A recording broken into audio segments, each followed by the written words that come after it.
اس معصوم بچے کو جو ماں کے پیٹ میں ہے اور الٹرا ساؤنڈ کے ذریعے صرف اتنا بتا دیا گیا کہ آپ کو بیٹی ہونے والی ہے. باپ کہتا ہے ڈاکٹر سے، ماں کہتی ہے ڈاکٹر سے مجھے بیٹی نہیں چاہیے، نہیں چاہیے مجھے یہ بوجھ، میرے پاس آلریڈی تین بیٹیاں ہیں، مجھے تو بیٹا چاہیے تھا، مجھے ایک اور بوجھ نہیں چاہیے. وہ ڈاکٹر سے کہتا ہے میں اسے صاف کرنا چاہتا ہوں، ختم کرنا چاہتا ہوں. یہ الگ بات ہے. سائنس ترقی کر گئی، آج زمانہ ترقی کر گیا، انسان چاند پر پہنچ گیا، مگر بیٹیوں کو تو آج بھی بوجھ مانا جاتا ہے. آج بھی کئی ہاسپٹل کے باہر کسی کوڑے کے ڈھیر میں یہ بچی آپ کو نظر آ جائے گی، کہیں یہ بچیاں طوائف کے اڈوں پر آپ کو نظر آ جائیں گی، کہیں ان بچیوں کو بازاروں میں لے جا کر کے بیچا جا رہا ہے، اور کہیں تو یہ ماں کے پیٹ میں ہی مار دی جاتی ہیں، ایبارشن کر دیا جاتا. وہ لوگوں کبھی موقع ملے تو یوٹیوب کے اوپر ایبارشن کا ویڈیو دیکھ لینا.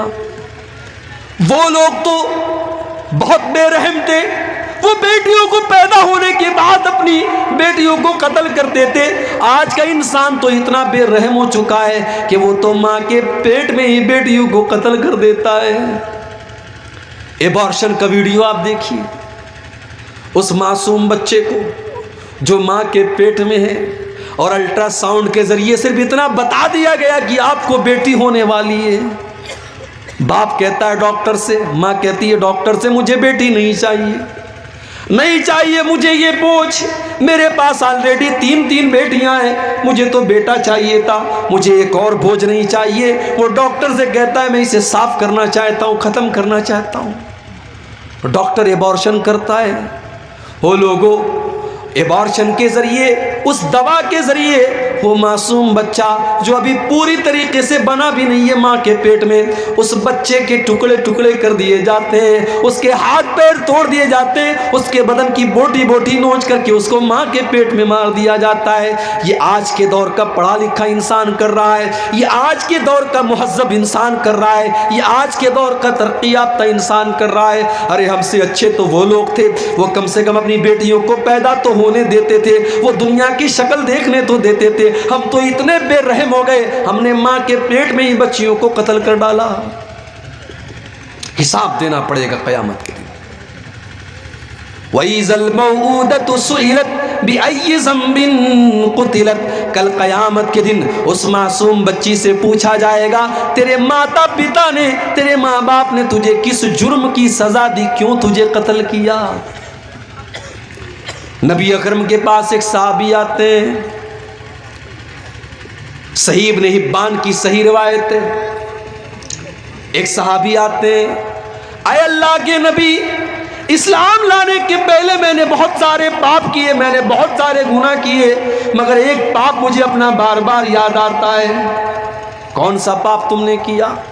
اے اللہ کے نبی، ان لی کانت لی ابنتن، میری ایک بیٹی تھی، میں اس سے بہت پیار کرتا تھا، اور میں جیسے اس کا نام لیتا تھا وہ یا ابتی یا بتی، ابا جان کہہ کر کے دوڑی دوڑی میرے پاس آ جاتی تھی.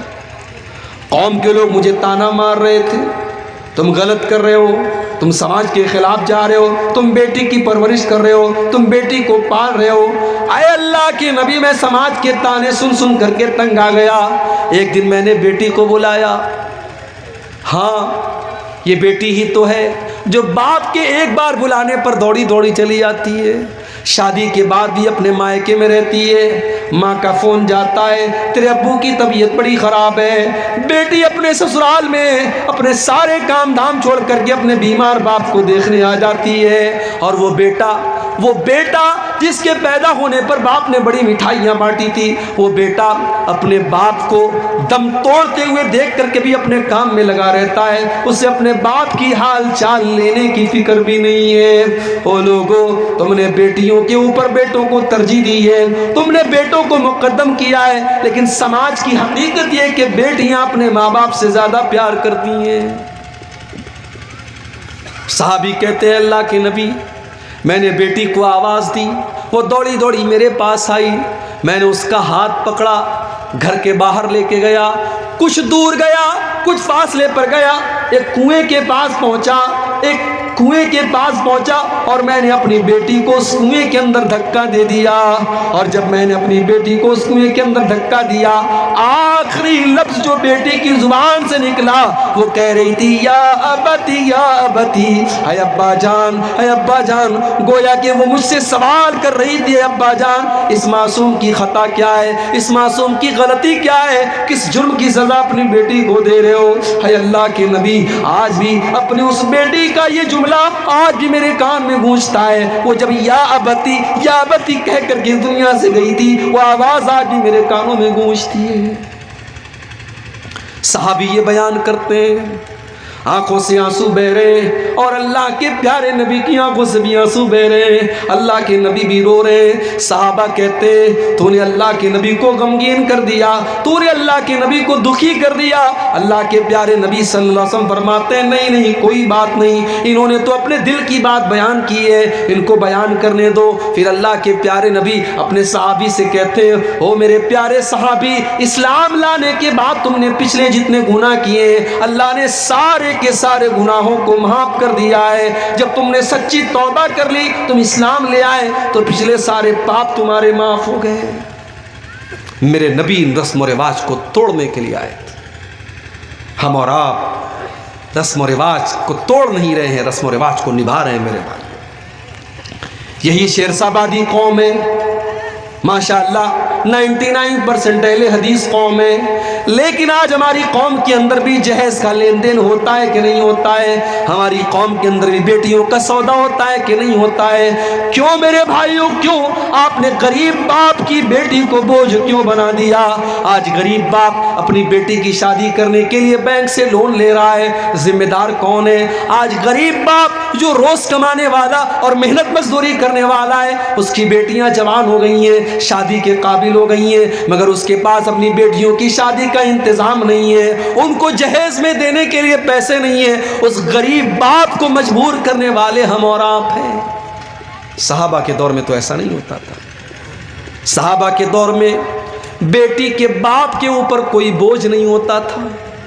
میرے نبی کو اللہ نے چار بیٹیاں دی۔ آپ نے زینب کی شادی ابو العاص سے کی، آپ نے رقیہ کی شادی عثمان غنی سے کی، رقیہ کے انتقال کے بعد ام کلثوم کا نکاح آپ نے عثمان غنی سے کیا، اور سب سے چھوٹی بیٹی حضرت فاطمہ کا نکاح آپ نے حضرت علی سے کیا۔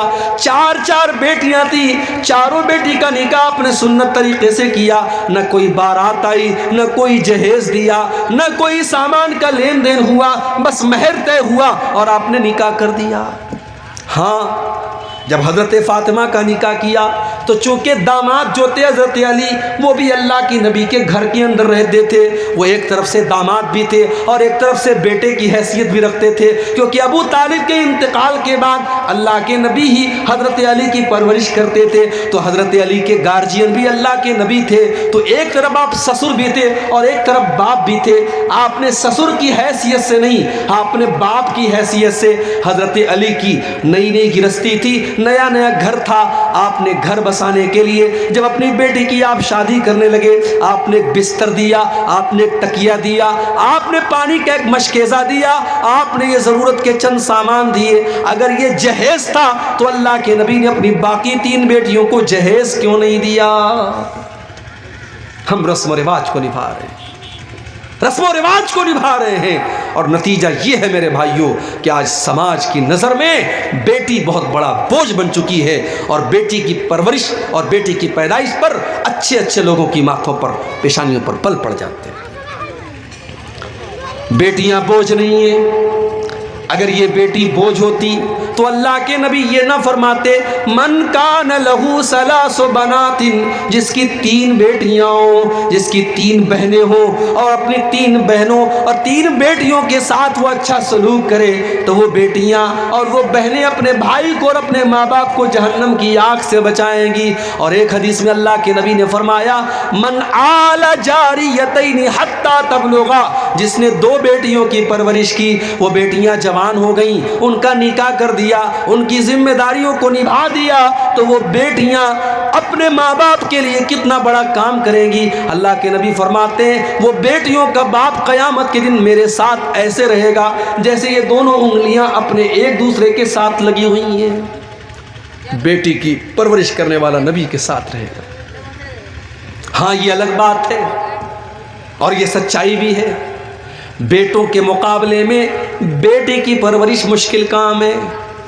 بیٹا پالنا ہے، بیٹا جوان ہو گیا تو زیادہ سے زیادہ یہ خبر رکھنا ہے کہ بیٹا کسی غلط کام کی طرف تو نہیں جا رہا ہے، مگر بیٹی کی تو آبرو بھی بچا کر کے رکھنا ہے، بیٹی کی نظر بھی بچا کر کے رکھنا ہے، بیٹی کو غیر محرم کی نظر سے بھی بچانا ہے، اور بیٹی کی شرم و حیا کی بھی حفاظت کرنی ہے۔ بیٹی جوان جب تک نہیں ہو جاتی تب تک الگ فکر ہے، اور جوان ہو جاتی ہے تو الگ فکر ہے۔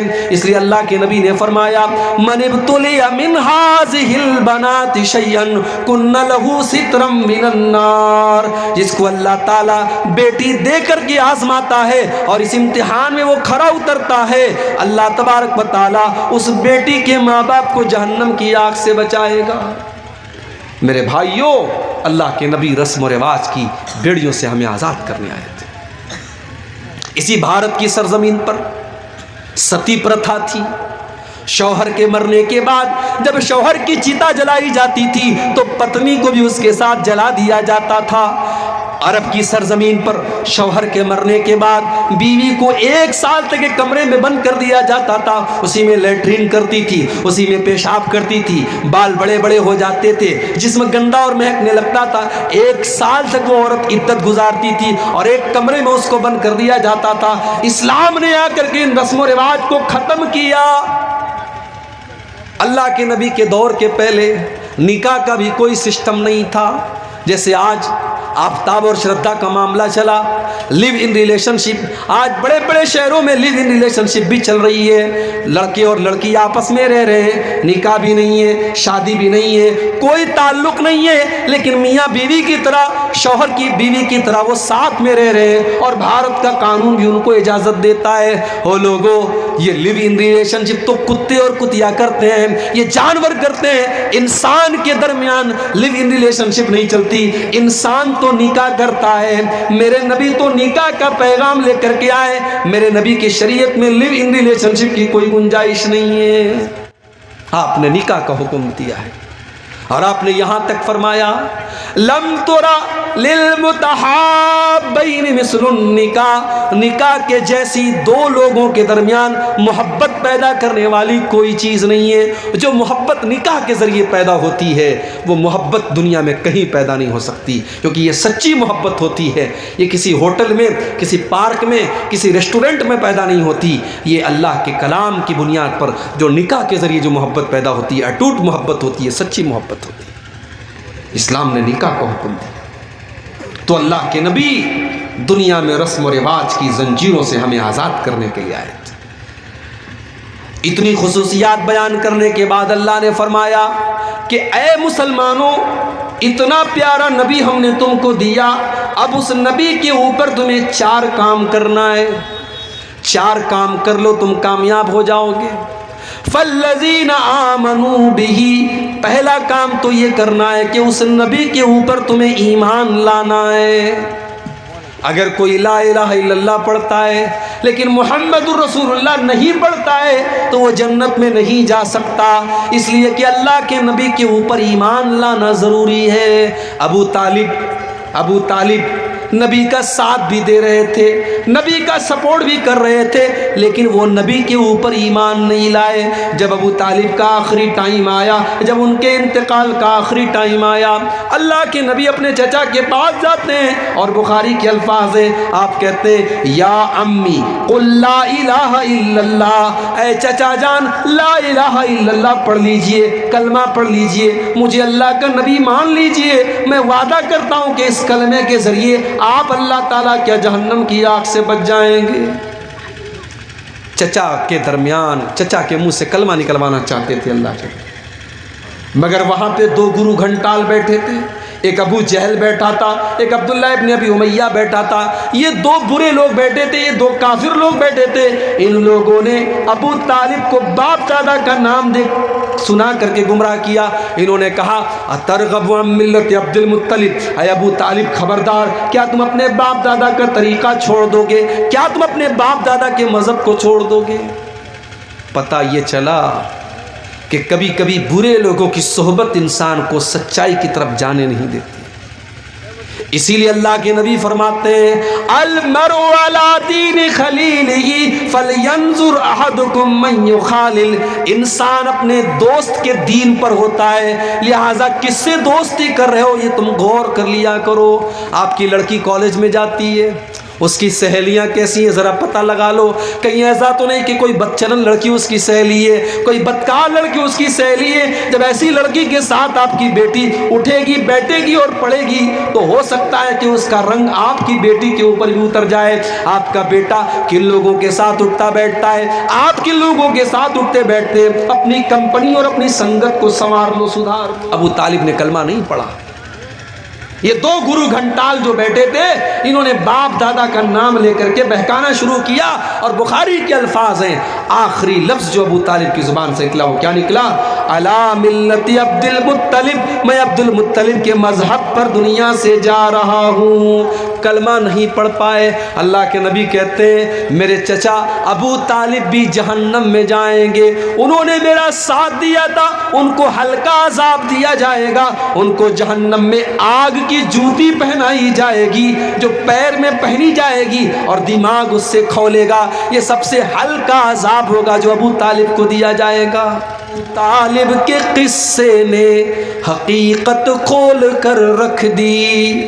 ابو طالب کے قصے نے حقیقت کھول کر رکھ دی.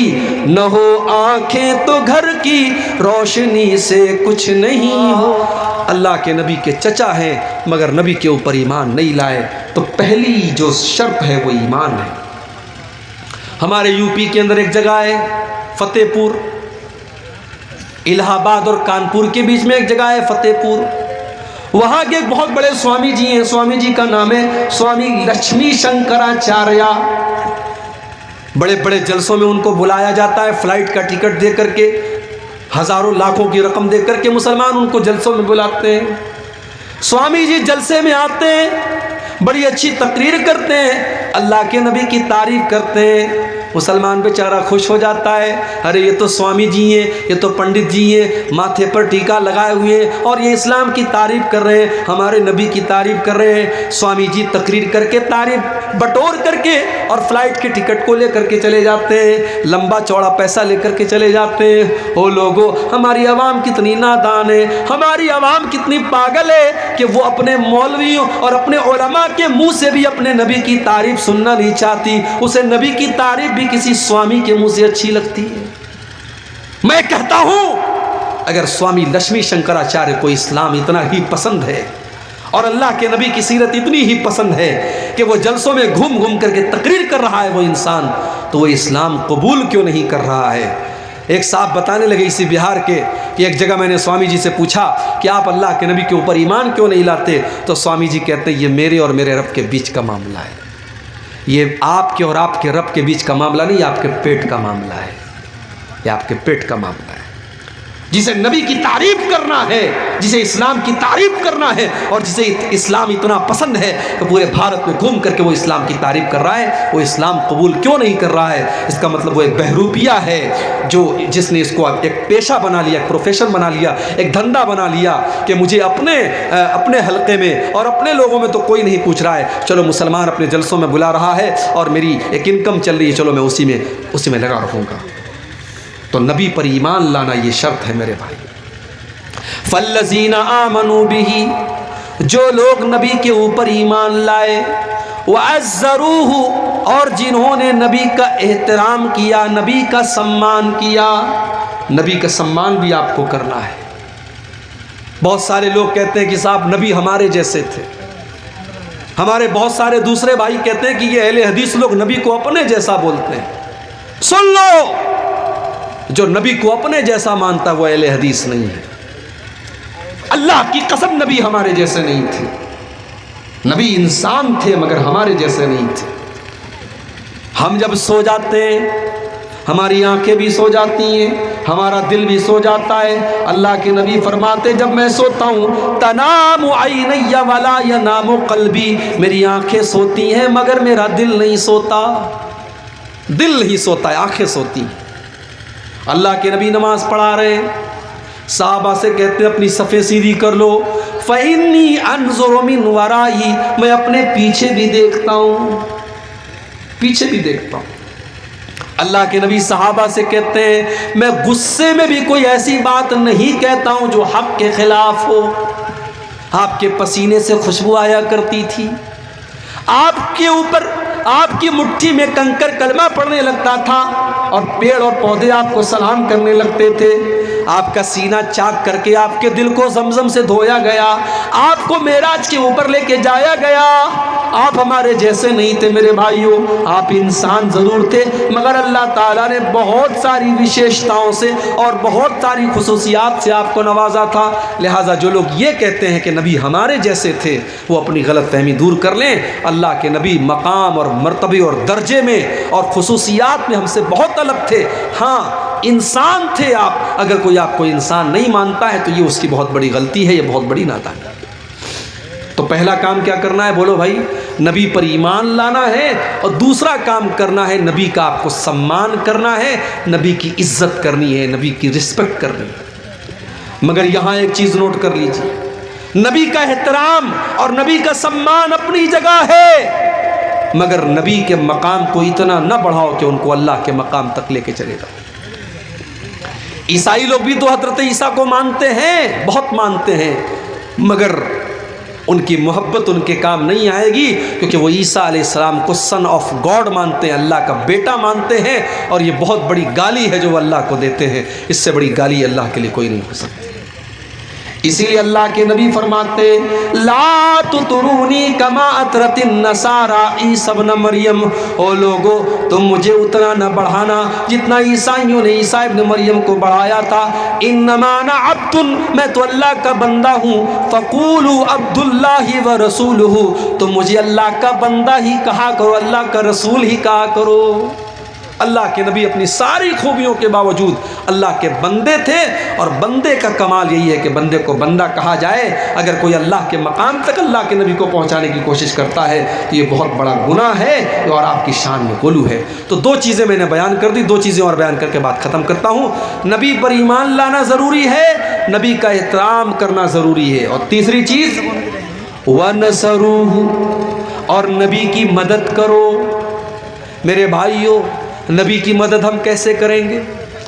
ہماری ماں کو کوئی برا بھلا کہہ دے ہمیں غصہ آتا ہے، ہمارے باپ کو کوئی گالی دے دے ہم لڑنے لگتے ہیں.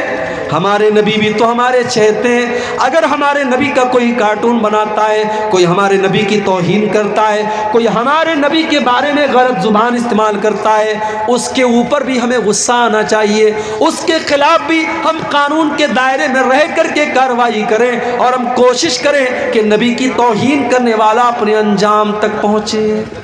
نبی کی مدد کرو. اور ایک بات اور یاد رکھو، نبی کی مدد میں نبی کے دین کی مدد بھی شامل ہے. یہ بڑے بڑے مدرسے، یہ دینی ادارے، یہ بھی تو نبی کے مشن کو آگے بڑھا رہے ہیں. یہاں سے پڑھنے والے بچے جو تیار ہو رہے ہیں، یہ دین کی دعوت پھیلا رہے ہیں، یہ اسلام کی خدمت کر رہے ہیں. یہاں سے پڑھنے والی بچیاں جو عالمہ ہو رہی ہیں، وہ دین کی خدمت کر رہی ہیں. ان مدرسوں کی، ان مسجدوں کی، ان دعوتی اداروں کی مدد کرنا بھی نبی کی مدد کرنا ہے. مگر ہم نے کیا کیا؟ ہم نے یہی کیا کہ ہم نے سماج کا سب سے حقیر طبقہ بنا دیا اپنے علماء کو. یہ علماء جو نبی کے وارث ہیں، یہ علماء جو اللہ کے نبی کے دین کو ہم تک پہنچاتے ہیں، ہم نے 5-6 ہزار کی معمولی تنخواہیں دے کر کے اپنے علماء کو ذلیل ترین بنا دیا. ایک سڑک پر جھاڑو دینے والے بھنگی کی تنخواہ بھی آج مسجد کے امام سے زیادہ ہے. اور مسجد کا امام بیچارہ کبھی اگر سجدہ لمبا کر دے، قرات لمبی کر دے، تو سارے لوگ اعتراض کرنے کے لیے تیار ہو جاتے ہیں. سارے لوگ اعتراض کرنے کے لیے تیار ہو جاتے ہیں. مولوی صاحب آج آپ کا سجدہ بڑا لمبا ہو گیا، مولوی صاحب آج آپ نے عشاء کی نماز بڑی لمبی پڑھا دی. مولوی کو مشورہ دینے والے بہت ہوتے ہیں. میرے بھائیوں، یہ نبی کے وارث ہیں، ان کا احترام کرو، ان کا سمان کرو، ان کی مدد کرو. 5-6 ہزار میں آپ کی فیملی نہیں چل سکتی. کیا اس مولوی کے پریوار کا حق نہیں ہے وہ اچھا کھائیں، اچھا پہنے؟ آپ کا شوق ہے آپ کے بیوی بچوں کا شوق ہے، کیا اس مولوی کے بچوں کا شوق نہیں ہے؟ جس دور میں آپ 10,000 روپے مہینے سے کم میں ایک نارمل زندگی نہیں گزار سکتے، اس دور میں 5-6 ہزار میں مولوی کا گھر کیسے چلے گا؟ آپ تو پھٹ سے کہہ دیتے ہیں مولوی کے پیسے میں اللہ برکت دیتا ہے، لیکن اس میں برکت کہاں سے آئے گی؟ وہ 5-6 ہزار میں اپنا گھر کہاں سے چلائے گا میرے باپ؟ اسی کٹیہار میں تین پنیاں میں پروگرام تھا، میں نے تقریر میں بات اٹھائی تھی، بہت وائرل بھی ہوئی تھی۔ میں نے کہا تھا کہ آج مسجدوں میں اور مدرسوں میں مولویوں کے اماموں کے لیے ہمیں ایسے کمروں کا انتظام بھی کرنا چاہیے جہاں فیملی کے ساتھ وہ رہ سکیں۔ یعنی سوچو، ہمیں اور آپ کو اپنی فیملی کے ساتھ رہنے کا حق ہے، ہمیں اور آپ کو اپنے بچوں کے ساتھ رہنے کا حق ہے۔ مولوی بیچارہ جیتے جی اس کی بیوی بیوہ بن کر کے زندگی گزارے، اس کے بچے یتیم بن کر کے زندگی گزارے، یہ کہاں کا انصاف ہے میرے بھائی؟ ہم نے ممبئی میں دیکھا، اسی بہار اور جھارکھنڈ کے لوگ وہاں مسجد میں امام ہیں، بیچارے فیملی بہار میں ہے، فیملی کشن گنج میں ہے، ارریہ میں ہے، پورنیہ میں ہے، 6 مہینے پر ایک بار آتے ہیں، بچے باپ کا چہرہ 6 مہینے میں ایک بار دیکھتے ہیں، بیوی شوہر کا چہرہ 6 مہینے میں ایک بار دیکھتی ہے۔ کہ یہ افسوس کی بات نہیں میرے بھائی؟